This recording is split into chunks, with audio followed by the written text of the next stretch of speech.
Of the Iowa Great Lakes woke up to storm damage again today, and that's leading officials to take emergency action. KTIV's Ellen Ide is live for us tonight in Spirit Lake with more on that response and the conditions that called for it. Ellen? Matt, Dickinson County Emergency Management says starting at 4 o'clock tomorrow afternoon, recreational boaters on all Dickinson County lakes, including the Iowa Great Lakes, will be limited to 5 miles per hour as they impose a no-wake requirement for the lakes. That requirement will not apply to emergency responders on the lake. That decision is the result of a unanimous vote of the county's Emergency Management Commission this afternoon, which comes after our latest round of rain made already high water levels on the lake even higher. The latest round of storms did a good deal of damage to the area overnight.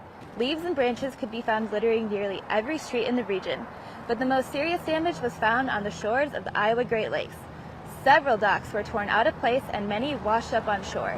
The water levels continue to rise as more than 3 inches of rain fell over the weekend, and still more is forecasted to fall this week.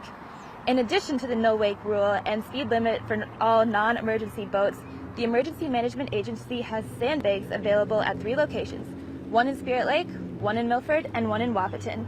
We will continue our coverage of the damage and how area emergency management agencies are responding tonight on News 4 at 10.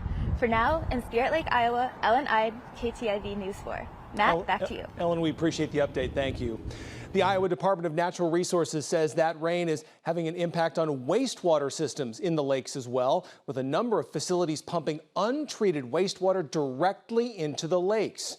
The DNR says its Spencer Field office was notified this morning of at least 2 lift stations, one on West Lake Okoboji and one on East Lake Okoboji, that were being bypassed.